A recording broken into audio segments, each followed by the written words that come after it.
Amos en die 7de hoofstuk. Ek gaan vir julle lees daar in vers 14 en dan sal ek die agtergrond gee van wat hier gebeur het. En mag die Here vir ons vanmôre met ons spreek deur sy woord. Kom ons lees vanaf vers 12. Toe sê Amasia vir Amos. Amasia was 'n priester gewees. Toe sê Amasia vir Amos, gaan weg, siener, vlug na die land van Juda en eet daar brood en profeteer daar, maar in Bet-El mag jy nie verder meer profeteer nie, want dit is 'n koninklike heiligdom en 'n tempel van die ryk. Toe het Amos geantwoord en aan Amasia gesê, ek was geen profeet en ook geen profete seun nie. Ek was niemand. Maar ek was 'n veewagter en kweker van wilde vyebome. Maar die Here. Hoor 'n bietjie wat sê die woord van die Here. Maar die Here. Hy sê, maar die Here het my agter die kleinvee weggeneem en die Here het aan my gesê, gaan heen, profeteer teen die volk van Israel. So om vir jou die agtergrond te gee, Amasia kom uit Tekoa uit wat in Judea is, suid van Jerusalem, deur die genade van die Here, môre vlieg ek Israel toe, en dan gaan ons miskien Tekoa toe ook, waar hierdie Amos vandaan kom. Hy was 'n veewagter gewees en 'n kweker van wilde vyebome. Nou, ek kan ingaan rondom wat was die wilde vyebome voor gewees, maar om net ons aandag daarop te vestig, dat toe die priester vir Amos aantref, en die Here, want die Here het met Amos gespreek en vir Amos gesê, gaan heen en profeteer teen my volk wat roekeloos teen my handel, wat onheilig teen my handel. Amos het toe gegaan en hy het die Here gehoorsaam. Hy het die Here gehoorsaam. Hy kom toe teen die leierskap, kan ek maar amper sê, van Israel, want Amasia was 'n priester gewees. Hierdie Amos kom teen die leierskap, teen die priesterdom, teen die geestelike leierskap, en hierdie Amasia sê vir Amos, gaan profeteer in Juda, gaan eet jou brood daar, gaan bly daar en jy kan maar daar profeteer, maar jy profeteer nie hier nie. Hoekom? Want Amos het die woord van die Here reguit verkondig sonder om dit om te draai, om die woord van die Here te verdraai.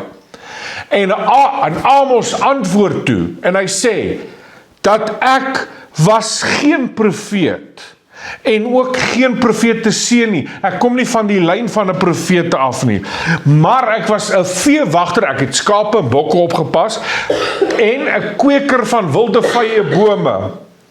Maar die Here, ek hou van daai gedeelte wat sê, maar die Here. Die Here, maar die Here. Dink 'n bietjie vir 'n oomblik daarin. Jou situasie kan wees wat ook al, maar die Here. Dink bietjie daaraan vir 'n oomblik. Jou situasie kan dor wees, kan droog wees, kan blank wees. Jou situasie kan uitgedroog wees. Jy kan agter die kleinvee sit, 'n kweker van wilde vyeboom. Niemand sien jou raak nie. Jy is niks nie, maar die Here. Amen. Die rekeninge stek op elke maand, maar die Here. Is hier iemand wat dit kan amen sê daarop? Ek wil vir jou sê, as God in 'n situasie ingryp, dan keer die Here daai situasie heeltemal om. Hier sê die woord van die Here, maar die Here, Amos antwoord nou, en hy sê, maar die Here het my agter die kleinvee weggeneem.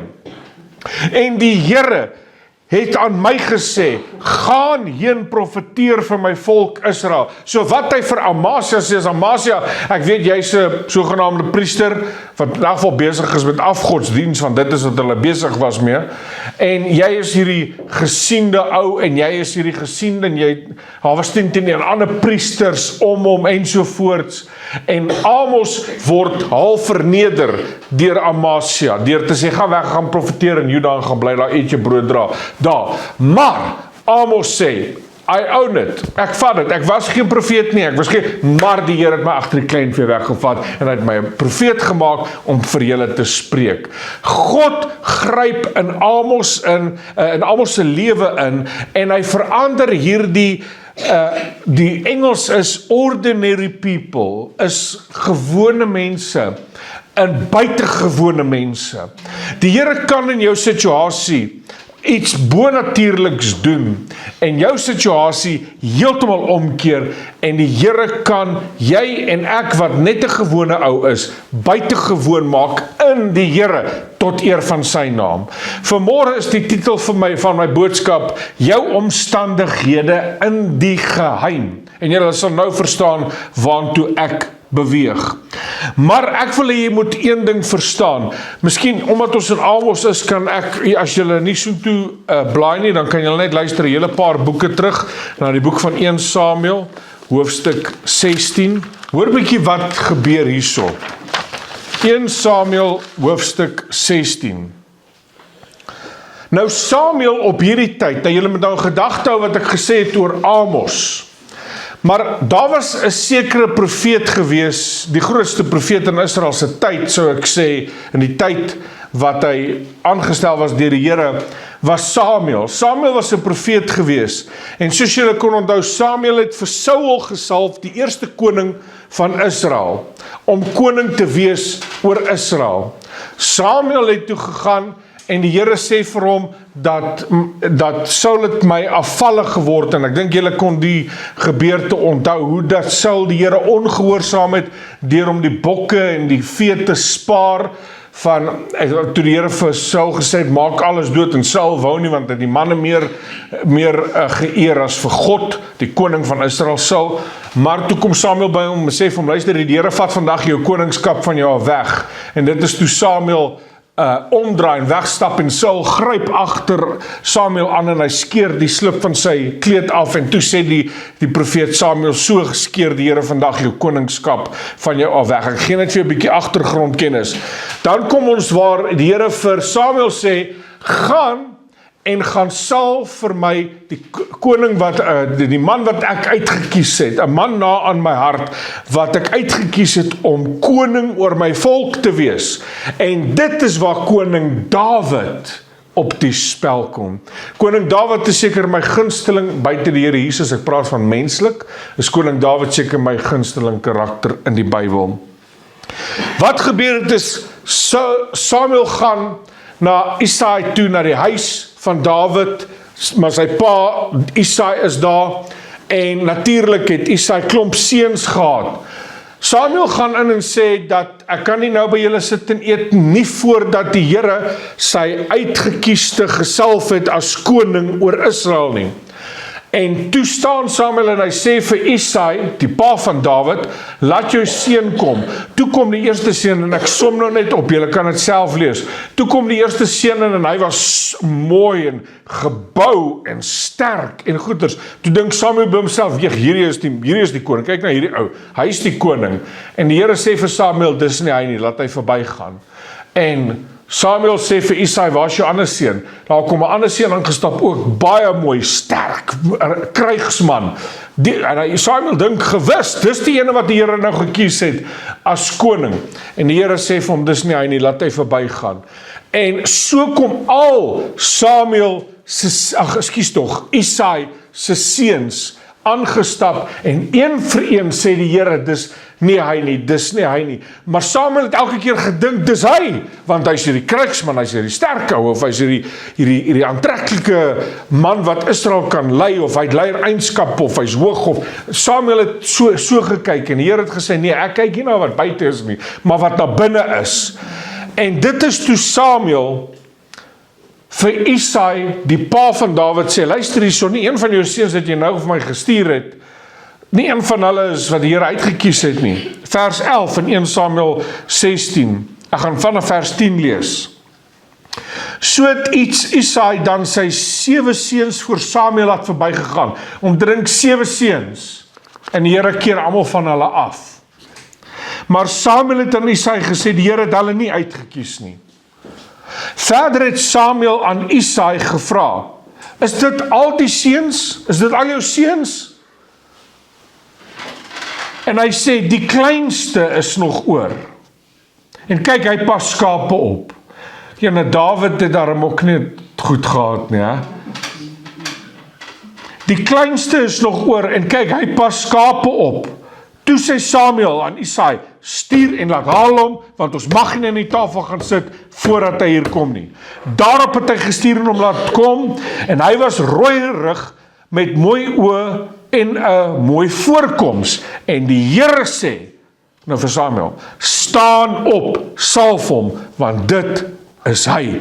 Samuel neem toe die horing met die olie en salf hom te midde van sy broers, en die gees van die Here het van die dag al verder oor Dawid vaardig geword, en Samuel het klaargemaak en na Rama gegaan. Om te dink dat Samuel kom by Isaai, en al hierdie 7 seuns van Isaai gaan voor Samuel verby, en die Here sê, dis nie een van hulle nie. Dawid kom ingestap, die jongste, die kleinste, die ene wat nog ryk na skaap en bok mis.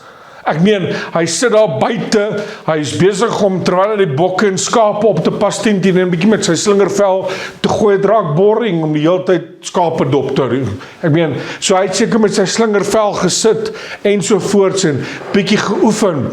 Nou gaan ons kyk, wat het werklik gebeur, terwyl Dawid nie in die oë van die mens was nie, daar waar hy skape en bokke opgepas het, wat het daar gebeur?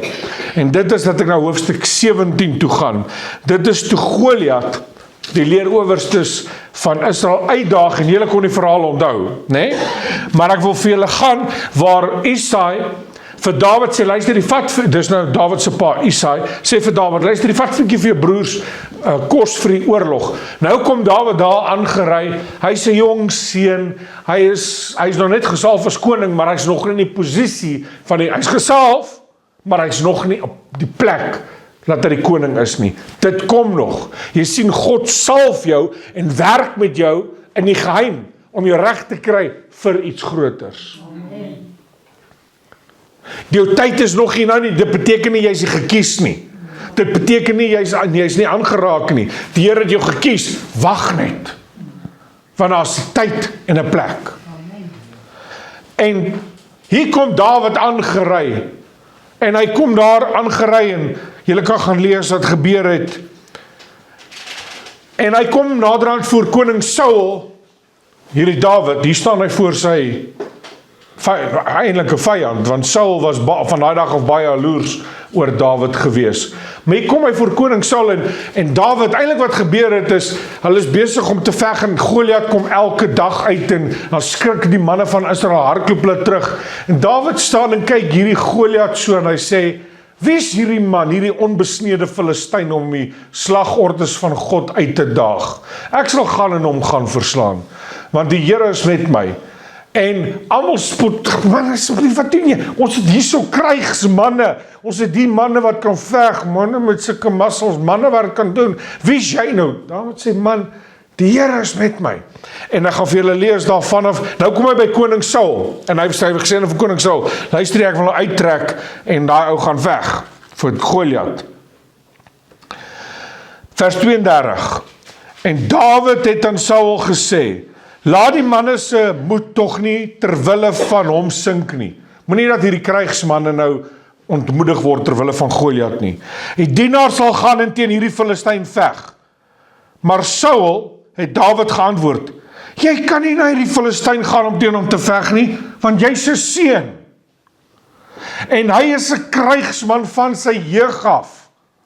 En hy's 'n reus. Julle onthou, Goliat was 'n reus.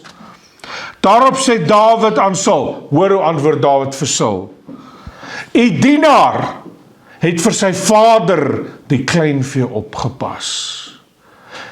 En raai wat sê hy volgende, iets wat niemand raak gesien het nie. Die dienaar het vir sy vader die kleinvee opgepas, en as daar 'n leeu of 'n beer kom, en 'n stuk kleinvee uit die trop wegdra, dan gaan ek agter hom aan, en verslaan hom, en ruk dit uit sy bek. En as hy my aanval, gryp ek hom aan sy baard en verslaan hom en maak hom dood. Die dienaar het die leeu sowel as die beer doodgeslaan, en met hierdie onbesnede Filistyn sal dit gaan, net soos met een van hulle, omdat hy die slagordes van die lewendige God uitgedaag het. Raai wat gebeur, terwyl niemand sien nie, terwyl Isai dit nie sien nie, terwyl Samuel dit nie sien nie, terwyl Saul dit nie sien nie, terwyl die broers van Dawid dit nie sien nie, terwyl niemand sien nie, is Dawid in die geheim, waar hy bokke en skape oppas. En toe hy antwoord gee vir Saul wat werklik gebeur het, is my job, was nie net gewoonweg om net skape en so aan op te pas nie. Dis wat ek het gedoen het, maar ek het het ordentlik gedoen. Want as daar 'n beer kom, of 'n leeu kom, dan het ek hom aan die baard gegryp en hom doodgeslaan. Soos wie klink dit? Simson, want jy sien dieselfde gees van God, wat Jesus uit die dood uit opgewek het op Simson vaardig geword, het oor Gideon vaardig geword, het oor Dawid vaardig geword, dieselfde Heilige Gees. En nou sê Romeine 8, as dieselfde gees dat Jesus uit die dood uit opgewek het, dan in julle bewoon. So ek wil hierdie vir jou sê, dat in die geheim, agter die toneel, jy dink, en ek wil jy moet baie mooi, want hierdie is 'n woord wat ek glo die Here met my gedeel het, en ek wil dit met julle deel. Jy dink jy's besig om jou lewe te gaan, waar ook al jy is, jy doen dit en dit en dit, van 5 tot dit, en van 4 tot dit, en van 2 tot dit, jou tye, dis wat jy doen. Maar in die geheim is God besig om omstandighede te gebruik, en nie wil ek daarop let, is God besig om omstandighede te gebruik om jou reg te maak vir dit wat die Here jou wil voorberei. Jy's gesalf en jy's gekies, maar wag vir jou tyd. As ek sê wag vir jou tyd, bedoel ek nie dat jy moet passief wees, net rondsit en wat ook al nie. Wees intussen tyd besig, maar terwyl jy daar besig is met, jy dink niks, jy loop nie buite rond, is God se hand intiem en intens besig om jou te maak, te vorm. Jy dink jy loop net hier en jy sê hier besig en jy loop tussen waar ook al man, ek vat nou net 'n voorbeeld, jy ry nou om 'n kliënt te gaan sien, of jy doen dit nou, of jy doen dit, of jy werk daar by jou baas, jy dink jy's net besig met dit. Wat dink jy doen die Here? Die Here gebruik omstandighede in jou lewe om jou te vorm vir 'n seisoen wat hy oor jou lewe bring. Daarom positiewe en negatiewe ervarings en dinge wat ons deurgaan, skep ons in leiers wat God ons voor geroep het. Your job and life experiences can help prepare you for what God wants in the future. So God is besig met jou. Ek wil hierdie laaste gedagte met jou deel. Terwyl die huis van die Here gebou was in die dae van Salomo, dink vir 'n oomblik hieraan. In die dae van Salomo was die tempel van God gebou gewees. Ek moedig julle aan om te gaan probeer kyk na, daar's baie gemors op YouTube, maar na min of meer 'n model van hoe die tempel gelyk het. Dit was 'n kolossale gebou gewees. Dit was, toe die koningin van Sheba na Salomo kom, toe sê sy, die mense het my alles vertel van alles, en ek het gedink hulle oordryf, maar hulle het my nie eers die helfte vertel van wat werklik hier aangaan nie. Dit was massief gewees. Dit was goud, dit was ivoor, dit was die mooiste, want Salomo was 'n argitek, waar Dawid, wat was hy, 'n krygsman. Salomo was 'n argitek, en raai wat, God het 'n argitek gebruik. God gebruik jou in jou omstandighede, sien julle dit? En Salomo het in die koningin van Sheba sê, luister hier so, ek het gedog hulle oordryf, maar die helfte is my nie vertel nie, hierdie is iets, en almal het vir hulle verwonder aan die werk van Salomo, wat hy vir die Here opgerig het. Ek meen, die kandelare, daar was veronderstel om net 1 kandelaar in die tabernakel te wees, Salomo het sommer 10 gemaak, en so kan ek aangaan en aangaan en aangaan. Maar die klippe, en deur die genade van die Here, môre vlieg ek Israel toe, oor 2 dae is ek dan in Jerusalem, want ons gaan eers Jerigo toe, dan is ek in Jerusalem, dan staan ek weer by die klippe, van die klippe wat in Salomo se tyd uitkom. Geliefdes, as ek sê dis klippe, jy moet dit self beleef. Jy moet dit self sien en beleef om dit te verstaan en te glo. Dit is massief. Dit is onsaglik groot. En die manier hoe hulle mekaar gesit is, en die manier, daar's geen sement nie, geen klei nie, die manier hoe daai klippe, daai uitgekapte rotse, perfek gelyn, hoe dit gekap is, en op mekaar gestapel is. Ons gaan onder die stad en dan begin ons al onder. Dan kyk ons, dan gaan ons op boontoe is die kleiner klippe. Toe daai so perfek uit mekaar geslaan is. Dit verbaas my. Maar dit was alles tot eer van die Here. En hoor wat sê 1 Konings 6 vers 7, nie meer sluit ek af. En toe die huis gebou is, nou die huis van God, is die optrek van klippe kant en klaar uit die breekplek. Hamers en koubuitels, enige ystergereedskap is nie gehoor by die huis totdat dit gebou is nie. So wat sê die woord van die Here? Die klippe is uitgekap, en ek vat mense na die quarries toe waar die klippe uitgekap is, onder andere, daar's 'n paar plekke. Dan vat ek mense na die quarries toe waar die klippe uitgekap was. Daai klip is net 'n klip, maar hy was uitgekap, en toe was hy gevorm gewees, gelyk gemaak gewees, gebou gewees, en die Bybel sê, die hamer byt, die buitels van hamer, en die geluid van hoe die klippe geraas het, terwyl dit gebreek het, en in gereedheid gebring was nie gehoor nie. Dit was slegs voorbereid gebring gewees vir die tempel, om vir die tempel gebou te wees. Wat sê ek vir jou? In die geheim, in die quarries van jou lewe, buitel God goed uit jou uit. Want wanneer jy kom, waar God wil hê jy moet wees, is jy klaar reg tot eer van sy naam. Nie dat iemand van ons ooit sal sê, we have arrived nie. Maar jou omstandighede, of het nou Dawid was, of het nou Amos was, en of het die klippe was, hulle omstandighede, het hulle gevorm en maak, vir wat God hulle voorgeroep het. Wie dink jy is jy, dat jy sit en dink, dat daar's nie 'n roeping op my lewe nie?